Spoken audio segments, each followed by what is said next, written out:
সুপ্রিয় ভাই ও বোনেরা, সবাইকে ভালোবাসা এবং শুভেচ্ছা জানিয়ে একটি ভিডিও ফুটেজ আমি আপনাদের সামনে প্লে করি। Let's play.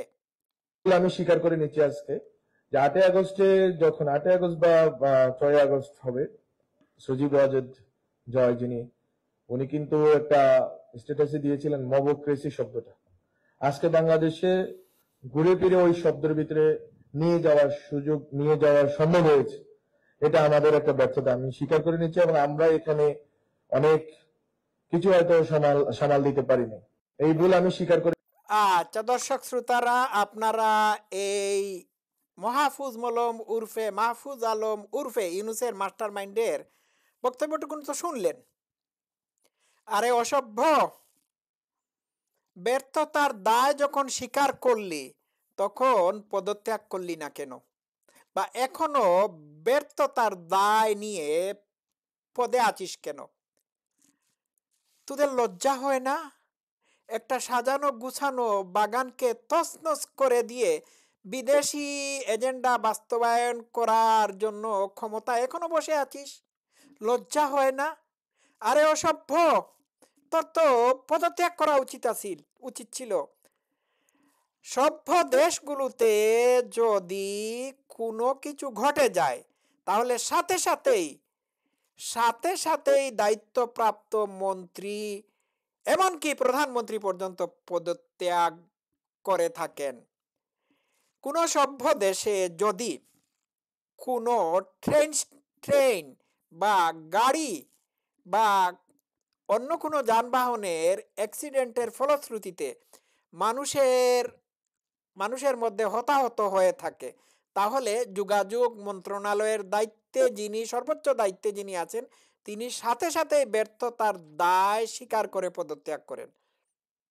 ঠিক আছে? বিমান অ্যাক্সিডেন্ট যদি হয়ে থাকে তাহলে বিমানমন্ত্রী পদত্যাগ করেন। এটি পাইলটের দোষ হতে পারে, কিন্তু বিমানমন্ত্রী পদত্যাগ করেন। এইটাই হচ্ছে সভ্য পলিটিশিয়ানদের পলিটিক্যাল কাটিসি না, এটি হচ্ছে তাদের রাজনীতি।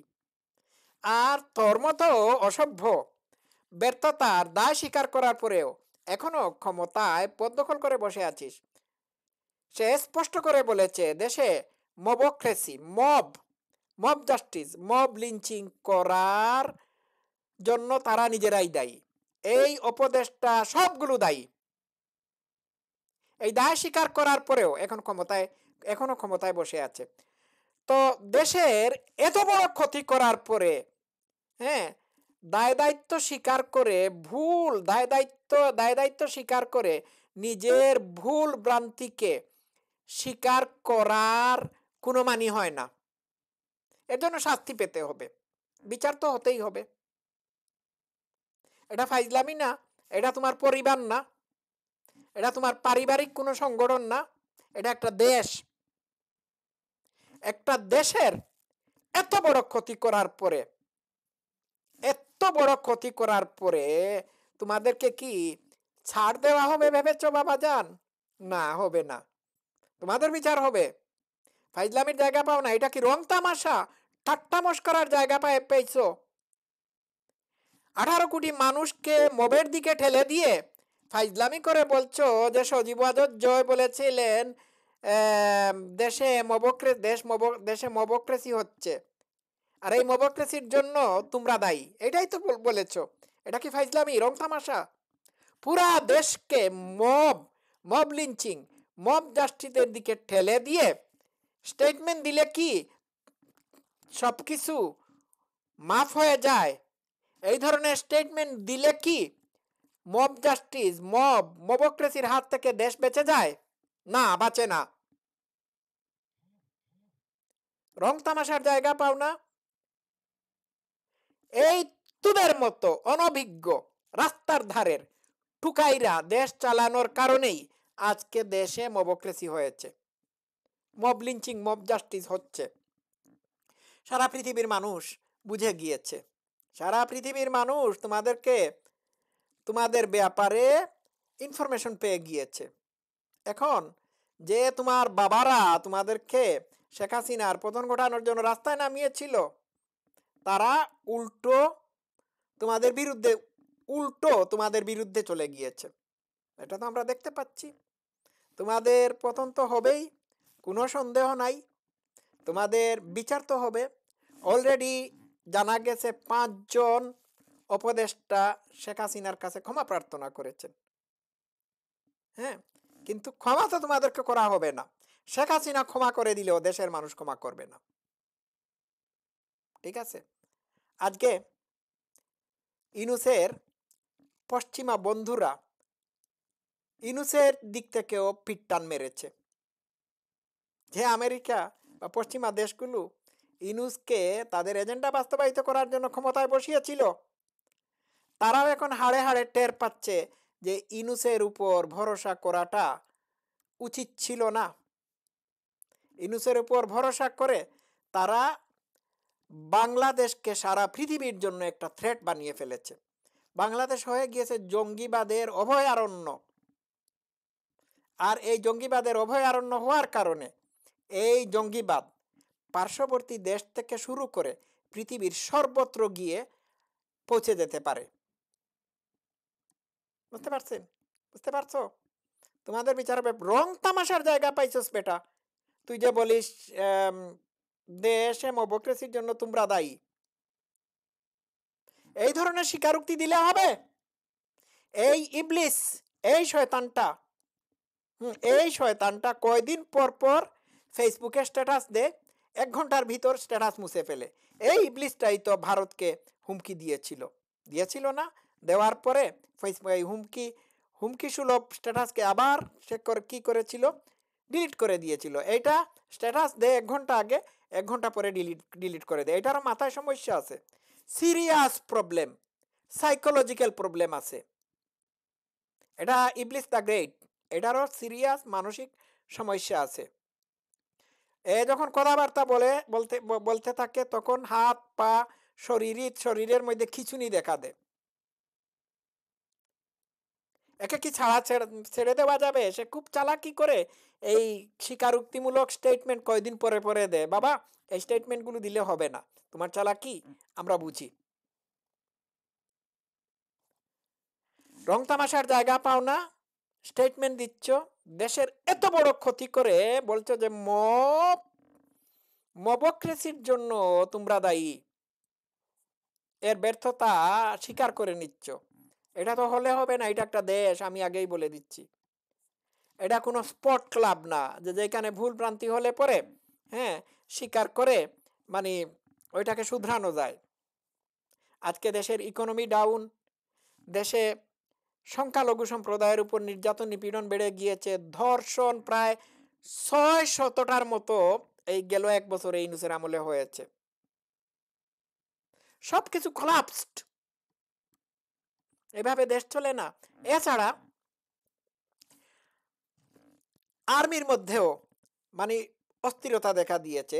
শুনেছি 56, পড়েছি বোধহয়, আমি ঠিক মনে করতে পারবো না, মাফ করে দেবেন, 56 জন আর্মি সেনা সদস্যদেরকে গ্রেফতারি পরোয়ানা জারি করা হয়েছে। সব মিলাইয়া দেশের অবস্থা ভয়াবহ। এইভাবে দেশ চলে না, তোমাদের বিচারের কাঠগড়ায় নিয়ে আসাবে। আর অলরেডি নিরাপদ প্রস্থানের কথা সার্ভিস মলম বলে দিয়েছে। সে বলেছে যে নিরাপদ প্রস্থানও হবে না, মানুষ যেখানেই পাবে সেখানেই তাদেরকে রামধুলাই দেবে, মৃত্যু ছাড়া আর কোনো উপায় নাই। সার্ভিস মলম অত্যন্ত সুন্দর কথা বলেছে, নিরাপদ প্রস্থানে কাজ হবে না, মৃত্যু ছাড়া তাদের আর কোনো উপায় নাই। এই মৃত্যু স্বাভাবিক মৃত্যু না, এই মৃত্যু হচ্ছে গলায় দড়ি লাগিয়ে মৃত্যুদণ্ড দেওয়া থেকে মৃত্যু। ঠিক আছে, ওইটা স্বাভাবিক মৃত্যু না। সার্ভিস মলম আকারে ইঙ্গিতে বলেছে তাদেরকে মৃত্যুদণ্ড দেওয়া হবে, তাদের মৃত্যুদণ্ড ছাড়া আর কোনো উপায় নাই। নো, আর কোনো উপায় নাই। অলরেডি আমেরিকার পেন্টাগনের অফিসিয়াল মাইকেল রুবিন বলেছেন জামাতি ইসলামকে করার জন্য, জঙ্গি সংগঠন হিসাবে ঘোষণা করে দেওয়ার জন্য এবং শেখ হাসিনাকে ফিরত আনার জন্য। আমি তো পড়েছি, আমি একটা ভিডিও ফুটেজে দেখিয়েছি আপনাদেরকে। এখন শেখ হাসিনার একটি ঐতিহাসিক মহা প্রত্যাবর্তন হবে।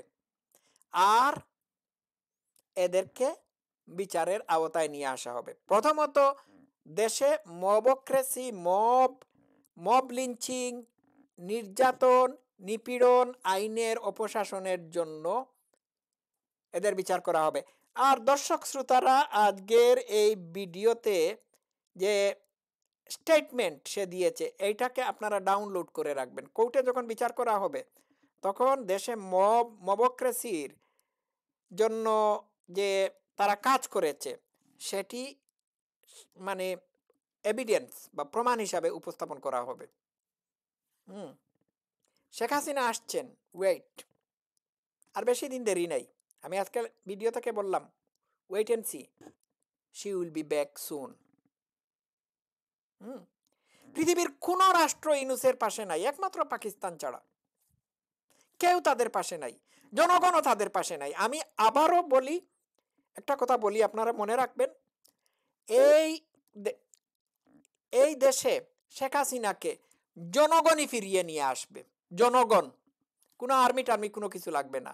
ইউনূস যতই ভয়, সেনা শাসন এবং বিদেশি প্রভুদের সাহায্য নিয়ে ক্ষমতায় টিকে আছে, এটাতে কোনো কাজ হবে না। মানুষের পিঠ যখন একেবারে দেওয়ালে ঠেকে যাবে তখন সেনাবাহিনী, পুলিশ, প্রশাসন কোনো কিছুই কাজে আসবে না। সরাসরি তারা শেখ হাসিনাকে নিয়ে আসবে। এটাই বাস্তবতা। History repeat itself. 1/11-এর ঘটনা মনে রাখবেন। তৎকালীন সময়ের তত্ত্বাবধায়ক সরকার শেখ হাসিনা এবং খালেদা জিয়াকে মাইনাস করে দেওয়ার চেষ্টা করলেও কাজ হয় নাই। তারা ভারতের সাথে যোগাযোগ করেছিল যে রিফর্ম আওয়ামী লীগ করার জন্য, কিন্তু কাজ হয় নাই।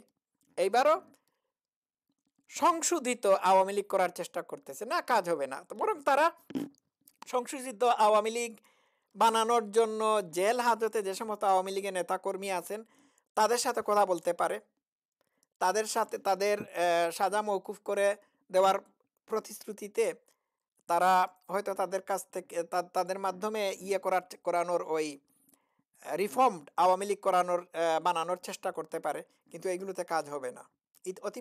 ইতিপূর্বে এরকম হয়েছে, ইট ডাজন্ট ওয়ার্ক। আবার শেখ হাসিনাকে দেশের জনগণ এবং পৃথিবীর বিভিন্ন রাষ্ট্র ফিরিয়ে নিয়ে আসবে। জয় বাংলা, জয় বঙ্গবন্ধু।